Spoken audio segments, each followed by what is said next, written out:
Hello students, NCERT maths class 9th में आप सभी का स्वागत है। आज हम स्टार्ट करेंगे अध्याय 2 जिसका नाम है बहुपद और इसे हम बोलते हैं पॉलिनोमियल।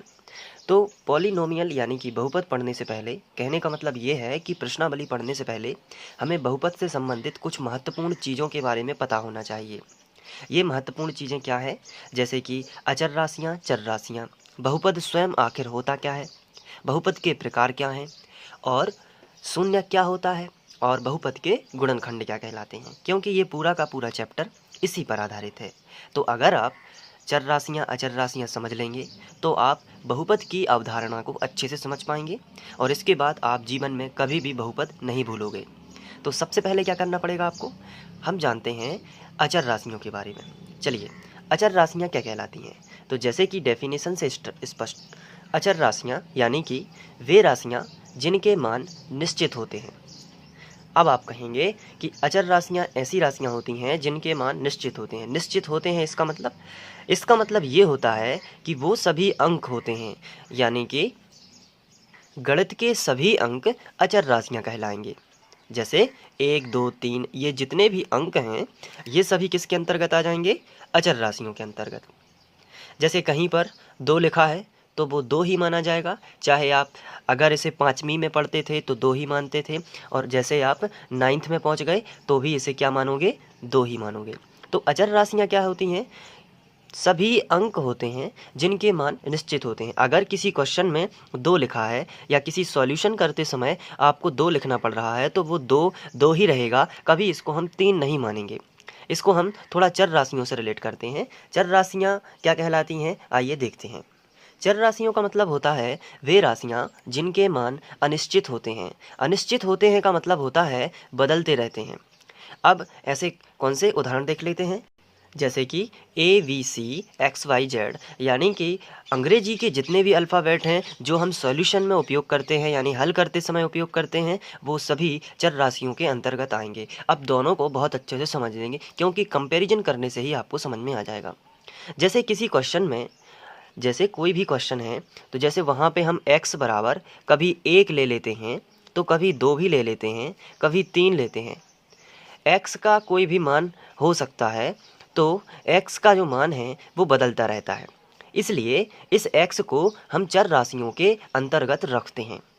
लेकिन अगर कोई संख्या अकेली लिखी है, अगर किसी भी क्वेश्चन में लिखा है या उसके हल में लिखा है 2, तो 2 का मतलब 2 ही होता है, कभी भी ये बदल के 3 नहीं हो जाएगा। क्यों? क्योंकि 2 का मतलब 2 ही होगा। लेकिन अगर किसी क्वेश्चन में x लिखा है तो ये ज़रूरी नहीं है कि इस क्वेश्चन में x का मान अगर 1 है तो दूसरे क्वेश्चन का हल करते समय भी x का मान 1 ही हो सकता है कि ये 2 हो जाए या 3 हो जाए या कुछ भी बदलता रहता है। तो इसलिए हम कहेंगे कि जो भी अल्फ़ाबेट होते हैं यानी कि ऐसी राशियां होती हैं जिनके मान हम बता नहीं सकते कि क्या होंगे, वो कभी 1 भी हो सकते हैं, कभी 2 भी हो सकते हैं, कभी 3 भी, तो उन्हें हम चर राशियां कहते हैं। चर यानी कि चलना, चलना यानी कि वेरिएबल होना, बदलते रहना। लेकिन अचर का मतलब क्या होगा? चलना नहीं, अचर। चर यानी क्या होता है? चलना, और आ लगा दिया तो क्या हो गया? अचर, यानी कि चलते नहीं हैं, यानी बदलते नहीं हैं। सीधी सी बात ये होगी जिससे आप इसको याद कर पाएंगे। तो अचर यानी कि जो बदलते नहीं हैं और चर यानी कि जो चलते हैं यानी कि बदलते हैं। इससे आप ट्रिक बना लीजिए याद करने की। तो अचर राशियाँ क्या होती हैं? जो बदलती नहीं हैं। अगर कहीं पर 1 लिखा है तो वो 1 ही माना जाएगा, अगर कहीं पर 2 लिखा है तो 2 ही माना जाएगा, तो अचर है। लेकिन चर क्या हैं? इस तरीके से XYZ है, जैसे कहीं पर y का मान 4 लिखा है, लेकिन अगले क्वेश्चन में y का मान 5 भी हो सकता है, y का मान 6 भी हो सकता है। तो y का मान निश्चित नहीं है कि y बराबर 4 ही होगा, y बराबर 4 ही होगा, ये निश्चित नहीं है। ये 5 भी हो सकता है, 6 भी हो सकता है। तो हम ऐसी राशियों को चर राशियां कहेंगे जिनके मान बदलते रहते हैं। आपने अभी तक जितनी भी मैथमेटिक्स की होगी, कभी जैसे a बराबर हम 2 भी रख सकते हैं, अगले क्वेश्चन में a बराबर हम 3 भी देखते हैं, या कहीं हमें a बराबर 5 भी लिखा मिल जाता है। तो क्या a का मान हम सभी ये मान लें कि a बराबर 2 होता ही है? नहीं, क्योंकि ए का मान बदलता रहता है, इसलिए ए जो है एक चर राशि कहलाएगी। अलग अलग प्रश्नों में या उनके हल करते समय हम क्या करेंगे, इनके मान बदलते रहते हैं। लेकिन किसी क्वेश्चन में अगर आप 5वीं की गणित में पढ़ रहे हो तो किसी क्वेश्चन में 1 लिखा है तो वो 9th की गणित में भी 1 लिखा है, तो 1 का मतलब 1 ही होता है। या किसी क्वेश्चन में आपने 1 लिखा या 2 लिखा, अगले क्वेश्चन में भी आपने 2 लिखा, तो ऐसा नहीं कि इस क्वेश्चन का 2 माना जाएगा और अगले क्वेश्चन का 3 माना जाएगा, ऐसा तो हो नहीं सकता। जो पहले क्वेश्चन में 2 है, 2 यहाँ रहेगा, 2 कभी भी 3 नहीं माना जाएगा और 3 कभी भी 2 नहीं माना जाएगा। कहने का मतलब ये है कि चर राशियाँ जो होती हैं वो बदलती रहती हैं और अचर राशियाँ जो होती हैं वो कभी भी नहीं बदलती हैं, उनका जो भी मान होता है जो निश्चित होता है। इसलिए डेफिनेशन लिखी गई है, वे राशियाँ जिनके मान निश्चित होते हैं, यानी कि 1, 2, 3 और गणित के सभी अंक अचर राशियों के अंतर्गत आएंगे। जबकि चर राशियाँ क्या होती हैं, वे राशियाँ होती हैं जिनके मान अनिश्चित होते हैं, यानी कि वो मान बदल सकते हैं, कंडीशन उन पर अप्लाई होगी। उम्मीद है कि आप चर अचर राशियों को समझ गए होंगे। अब हम बात करेंगे बहुपद की। तो बहुपद की डेफिनेशन कुछ इस प्रकार से है, एक चर वाले ऐसे बीजीय व्यंजक जिनके चर की घात धनात्मक और पूर्णांक हो। अब आप यदि ये डेफिनेशन पढ़ने से यदि आपको समझ में नहीं आती है तो आपको थोड़ा ध्यान से देखना होगा। सबसे पहली बात तो ये है, जैसे एग्जाम्पल दिए गए हैं 3x 2y वर्ग धन 3 और 4x वर्ग धन 6, इस तरीके से एग्जाम्पल दिए गए हैं, लेकिन अभी भी हमें बहुपद समझ में नहीं आया। तो इसके लिए हम इसको ध्यान से देखेंगे। इसमें इसके एक एक शब्दों को पकड़ना है। जैसे इसमें लिखा है एक चर वाले, तो सबसे पहले तो ये है कि एक चर है, यानी कि चर क्या कहलाता है, चलने वाला, चलने वाला यानी बदलने वाला, बदलने वाला यानी कि अंग्रेजी के अक्षर सभी ABCD XYZ ये सभी।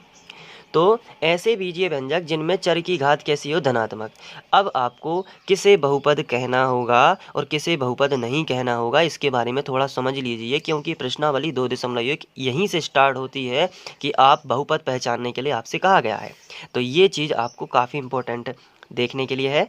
तो सबसे पहले कोई भी चर है, चर यानी कि अभी हमने पढ़ा है x हो गया, y हो गया, z हो गया, या फिर a हो गया, b हो गया, या फिर c। इस पर घात कैसी होनी चाहिए, धनात्मक। सबसे पहले ही बात, घात कैसी होनी चाहिए, धनात्मक। जैसे x पर हम एक, अगर अकेला x लिखा है तो इस पर 1 की घात तो मानी जाती है, लेकिन इस पर 2 की घात हो तो भी धनात्मक है और पूर्णांक है। पूर्णांक का मतलब होता है पूरा का पूरा अंक, ऐसा नहीं है कि 1/2 की घात लगा दी, ये आधा अंक है, ये पूर्णांक थोड़ी है। तो इसलिए हम क्या करेंगे, किसी भी चर हो, कोई भी चर मान है, अगर उसके ऊपर 2 शर्तें हैं। पहली चीज़ अंडरलाइन कीजिए, धनात्मक होनी चाहिए, घात कैसी होनी चाहिए, धनात्मक, और कैसी होनी चाहिए, पूर्णांक, यानी पूरा का पूरा अंक होनी चाहिए। तो x पर 2 की घात है, तो बताइए पहला क्वेश्चन का आंसर दीजिए, क्या ये धनात्मक है? आंसर है हाँ। दूसरा, क्या ये पूर्णांक है? क्या ये पूर्णांक है? बिल्कुल ये पूर्णांक है। अगर x के ऊपर 1/2 की घात है तो क्या ये पूर्णांक है? पहले क्वेश्चन का आंसर दीजिए, क्या ये धनात्मक है? बिल्कुल यस, ये धनात्मक है। लेकिन क्या ये पूर्णांक है? आंसर है नहीं, ये पूर्णांक नहीं है। क्यों नहीं है? क्योंकि ये तो आधे की घात है, भिन्न वाली संख्या कैसे पूर्णांक हो जाएंगी? तो फिर ऐसी स्थिति में हम क्या करेंगे, इसे तो बहुपद मानेंगे क्योंकि ये दोनों शर्तों को पूरा करता है, धनात्मक भी है और पूर्णांक भी है। लेकिन ये इसे बहुपद नहीं मानेंगे क्योंकि ये धनात्मक तो है लेकिन पूर्णांक नहीं है। दोनों शर्तों को पूरा करना चाहिए कि किसी भी चर पर जो घात है वो कैसी होनी चाहिए, धनात्मक होनी चाहिए, और कैसी होनी चाहिए, पूर्णांक। जैसे y पर -2 की घात है, तो क्या ये बहुपद है? तो आंसर है नहीं। क्यों? क्योंकि पहली शर्त क्या है कि घात कैसी होनी चाहिए, धनात्मक, लेकिन यहाँ पे घात है कैसी, ऋणात्मक, तो ये बहुपद नहीं होगा। जैसे z पर 5 की घात है, तो बताइए क्या ये बहुपद है?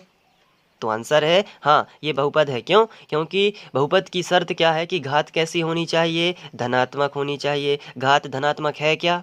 आंसर है हाँ, बिल्कुल घात कैसी है, धनात्मक है। पूर्णांक है क्या? हाँ, इसमें कोई भी भिन्न संख्या नहीं है, पूरा का पूरा अंक लिखा है 5। तो बहुपद कैसे पहचानेंगे? यहाँ पे जो उदाहरण दिए गए हैं, जैसे ये लिखा है 3x, तो क्या ये 3x जो है क्या ये बहुपद है? आंसर है बिल्कुल है, क्योंकि x के ऊपर घात देखना है और कहीं कुछ भी नहीं देखना है।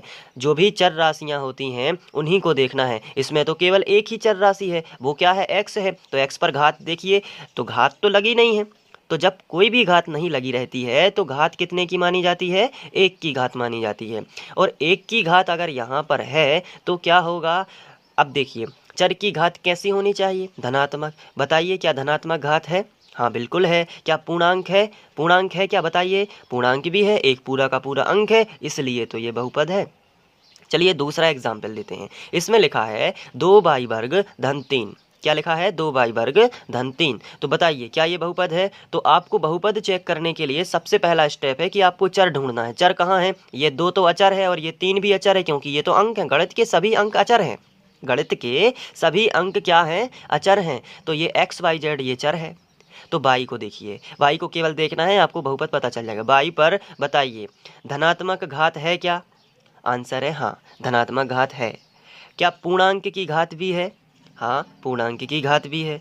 तो इसलिए ये बहुपद है। केवल किसको देखना होता है? चर को देखना होता है। बहुपद पहचानना काफ़ी सिंपल है, ये बात आप ध्यान रखिए। यहाँ पे बताइए 4x² धन 6 लिखा है। क्या लिखा है? 4x² धन 6।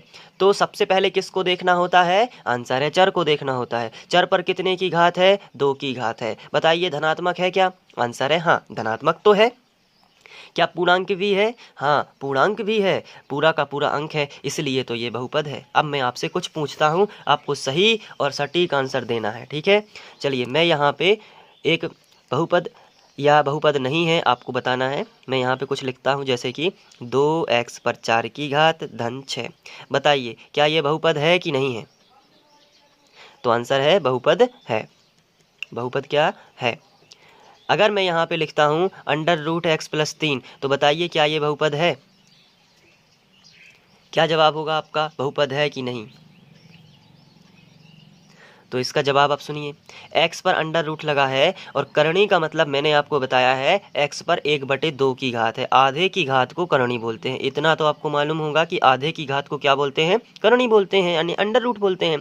तो x पर 1/2 की घात प्लस कितना हो जाएगा? 3। तो अब आपको बहुपद पहचानने की ट्रिक मैंने क्या दी है? सबसे पहले आपको क्या देखना है? चर देखना है। चर क्या है? x है।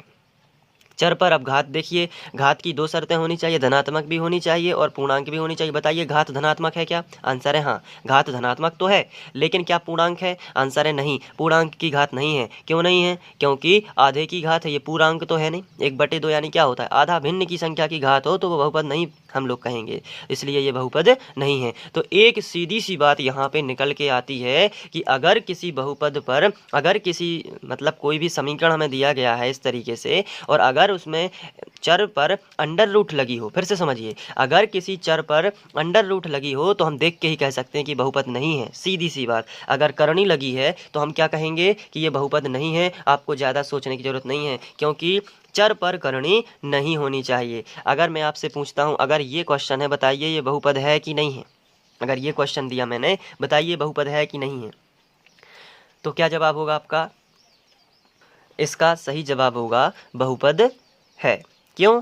क्योंकि हमें चर पर देखना है और चर पर 1 की घात है और एक धनात्मक और पूर्णांक दोनों हैं, इसलिए ये बहुपद है। हमें संख्या पर नहीं देखना है, यानी कि अचर राशि से कोई मतलब नहीं होगा। अचर राशि पर करणी चल जाएगी, लेकिन चर राशि पर करणी नहीं होनी चाहिए। इस तरीके से हम बहुपद को पहचान पाएंगे। चलिए मैं आपको कुछ एग्जाम्पल देता हूँ, आपको पहचानना है कि बहुपद है कि नहीं।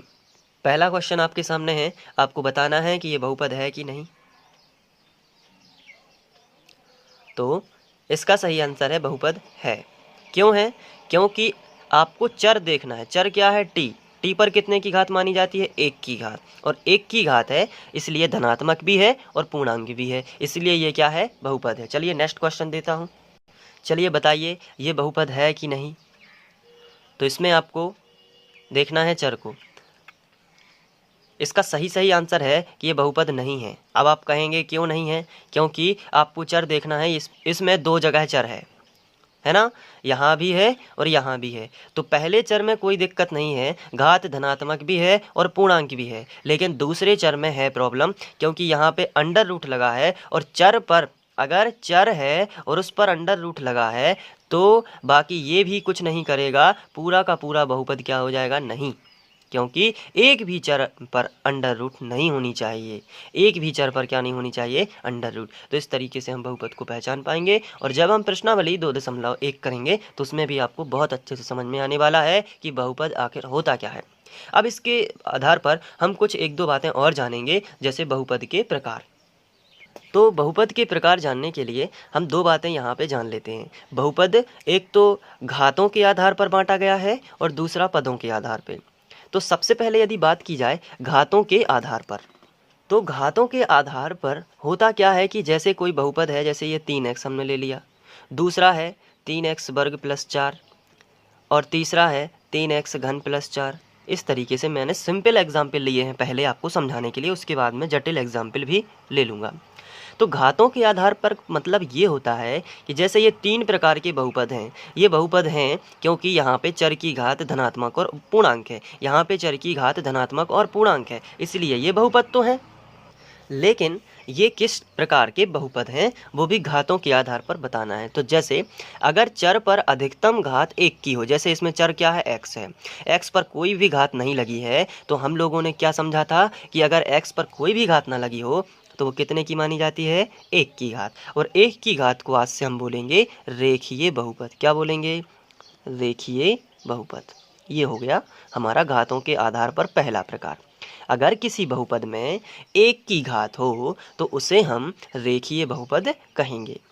अगर 2 की घात हो, देखिए अधिकतम घात कितने की है, 2 की, तो इसे हम क्या कहेंगे, द्विघातीय। क्या बोलेंगे, द्विघातीय बहुपद। इस तरीके से द्विघातीय बहुपद हो जाएगा। अब अगर किसी बहुपद पर यहाँ पे 3 की घात लगानी चाहिए ताकि मैं त्रिघातीय समझा पाऊँ। अगर 3 की घात है तो हम इसे क्या बोलेंगे, त्रिघातीय बहुपद। तो इस तरीके से बड़ा ही सिंपल है घातों के आधार पर। जैसे अब हम कुछ एग्जाम्पल यहाँ पे लेते हैं और आपसे पूछते हैं। जैसे मैं यहाँ पे एक बहुपद लिखता हूँ, अब मैं आपसे पूछता हूँ कि बताइए घातों के आधार पर ये कौन सा बहुपद है। तो आपको क्या करना है, आप यहाँ पे कंफ्यूज हो सकते हैं थोड़ा सा कि यहाँ पे तो दो दो चर हैं, तो हम कौन से चर की घात देखें। जो पहली बार पढ़ रहे होंगे उनको दिक्कत होगी, लेकिन उनको भी मैं बता देता हूँ कि आपको क्या करना है, कितने भी चर उपस्थित हों किसी भी बहुपद में, सबसे अधिकतम घात देखना है। तो यहाँ पे तो 1 की है इस चर पर, लेकिन इस चर पर कितने की है, 3 की है ना, तो इसलिए ये बहुपद पूरा का पूरा त्रिघातीय कहलाएगा। तो इसे हम क्या बोलेंगे, त्रिघातीय बहुपद। अब इसके बाद एक एग्जाम्पल और देता हूँ और आपसे पूछता हूँ। चलिए ये लिखा है t+2। अब आपको बताना है कि कौन सा बहुपद है। क्या आप बता सकते हैं, हाँ ये कौन सा है, ये है रेखीय बहुपद।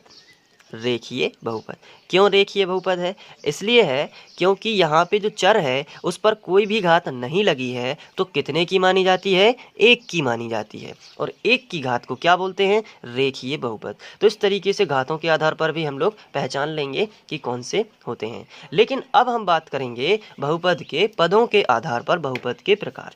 तो पदों के आधार पर जो बहुपद होते हैं इनको पहचानना काफ़ी सिंपल होता है। देखिए कैसे, यहाँ पे क्या होता है कि जैसे ये समझ लेते हैं कि जो बहुपद के हमने कुछ एग्जाम्पल लिए थे, इनमें ध्यान से देखना है।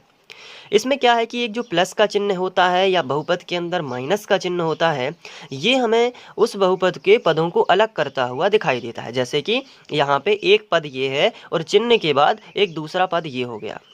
यहाँ पे कितने पद हैं, प्लस के इस तरफ एक पद है और प्लस के इस तरफ एक पद है। यहाँ पे अगर हम ध्यान से देखें, जो हमने ये बहुपद लिया था तो इसमें क्या था, एक पद ये है, फिर प्लस का चिन्ह, एक पद ये है और फिर प्लस का चिन्ह, फिर एक है। इसका मतलब है कि बहुपद जो होते हैं उनमें पदों के आधार पर भी हम उन्हें वर्गीकृत कर सकते हैं। कैसे, जैसे इसमें कितने पद हैं, तो इसमें एक ही पद है। इसमें कितने हैं, एक और एक, 2 पद हैं। और इसमें भी कितने हैं, एक और एक, 2 पद हैं। तो यहाँ पे हम बोल सकते हैं, जैसे हमने नॉर्मल एग्जाम्पल लिया कि जैसे उदाहरण वही लिया 3x। तो 3x जो है, अगर हम इसे पदों के आधार पर विभाजित करें तो ये कौन सा बहुपद है, एक पदीय बहुपद। क्यों, क्योंकि इसमें एक ही पद है, तो इसे हम क्या बोलेंगे, एक पदीय बहुपद। लेकिन अगर हम यहाँ पे एक और एग्जाम्पल ले लेते हैं 2x + 4, तो इसमें कितने बहुपद हैं? एक और कितने पद हैं? एक और एक दो पद हैं। दो पद हैं इसलिए हम इसे क्या बोलेंगे? द्विपदीय बहुपद। इस तरीके से इनको डिवीजन किया गया है और कुछ भी नहीं है, तो द्विपदीय बहुपद। अगर यहाँ पे तीन पद है, जैसे 2x 3 की घात + 5x + 2, ये बहुपद दिया गया है, तो इसमें कितने पद हैं? 1 2 और 3, जैसे क्या बोलेंगे? त्रिपदीय बहुपद। तो यही होता है बहुपद को समझना। अब यहाँ पे हमें अगर घातों के आधार पर भी बताना है तो वो भी बता सकते हैं, क्योंकि इसमें 1 की घात है तो रेखीय बहुपद है और एक पदीय भी है। अगर दोनों साथ साथ बताना है तो भी बता सकते हैं। ये बताइए कैसा है? ये रेखीय बहुपद है और द्विपदीय है, ये त्रिघातीय बहुपद है और त्रिपदीय है। तो इस तरीके से हम बोल सकते हैं कि बहुपद क्या होता है, बहुपद घातों के आधार पर, बहुपद पदों के आधार पर। तो ये बहुपद से संबंधित कुछ महत्वपूर्ण बातें थीं। इसके बाद हम शून्यक के बारे में थोड़ा सा बस जानेंगे, और वो भी बहुत ही शॉर्ट में। तो हम शून्यक देख लेते हैं। जो शून्यक होता है वो एक ऐसा मान होता है जिसे हम उस बहुपद में यदि रख दें तो वो बहुपद 0 हो जाता है। जैसे x + 2 एक हमारे पास बहुपद है। क्या है? बहुपद है, सॉरी, ये बराबर 0 नहीं लेना है। x + 2 एक बहुपद है। अब इसमें अगर हमें कोई ऐसा मान रखना है कि इसका मान 0 हो जाए, तो x की जगह पर यदि हम -2 रख दें, तो x की जगह पर यदि हमने मन से रखा -2 और +2 है, तो -2 और +2 कैंसिल होकर कितना बना देते हैं? 0 बना देते हैं। इसलिए शून्यक क्या होगा इसका? -2। तो शून्यक ऐसा मान होता है जिसको हम उस बहुपद में रख दें, जैसे हमने -2 रखा, तो वो बहुपद क्या हो जाता है? वो बहुपद शून्य हो जाता है। इसे ही हम क्या कहते हैं? शून्यक कहते हैं। अब शून्यक निकालने की मेथड हमारे अध्याय 2 में है कि कैसे हम किसी बहुपद का शून्यक निकाल पाएंगे। तो इसलिए आपको अध्याय में बने रहना है और बहुत अच्छे से पढ़ाई करना है। अब हम प्रश्नावली 2.1 को स्टार्ट करते हैं। Thank you.